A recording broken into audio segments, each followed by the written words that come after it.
Nakaalis na si Pangulong Noynoy Aquino para dumalo sa Japan-ASEAN Summit. May news to go si Salima Refran. Salima. Hawi, umalis na nga patungong Tokyo, Japan si Pangulong Noynoy Aquino para sa ASEAN-Japan Commemorative Summit. Pasado na 9 ng umaga nang lumipad ang chartered flight ng Pangulo sa kanyang delegasyon. Sa kanyang talumpati bago umalis, sinabi ng Pangulo na bukod sa mga pangunahing pakay sa summit, nais si Aquino na gamitin ang pagkakataon na ito para pasalamatan mga bansang dumamay at umalalay sa Pilipinas ang humagupit ang bagyong Yolanda. Hanga din daw niya na mapalakas pa ugnayan ng Pilipinas at iba pang bansang ASEAN, gayon din ang strategic partner na Japan sa iba't ibang issue sa rehiyon. Samantala ngayong hapon, inaasang makikipagkita ang Pangulo sa Filipino community sa Tokyo. Bukas naman ay magkakaroon ng working lunch at bilateral meeting si Aquino kasama si Japanese Prime Minister Shinzo Abe.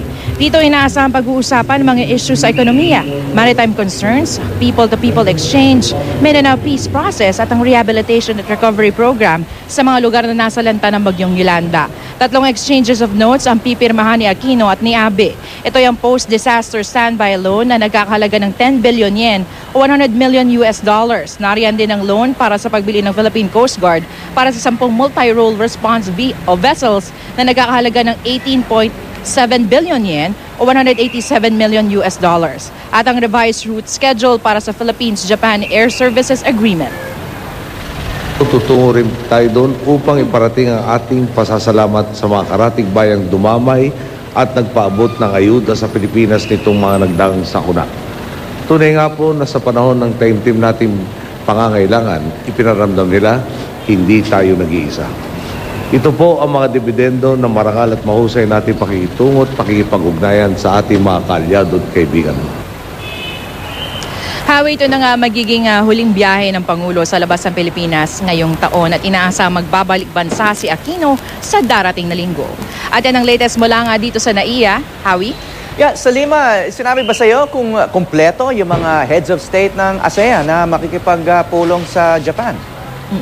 Hawi, sa pagkakaalam natin dahil ito nga ay yung commemorative summit with Japan, no? Ito nga mga ASEAN leaders ay dadalo. Yun yung paunang sinabi sa atin, pero aalamin pa rin natin kung merong ilang bansa na hindi makakadalo, partikular na siguro yung Thailand kasi nagkakaroon sila ng ilang political problems doon. Hawi?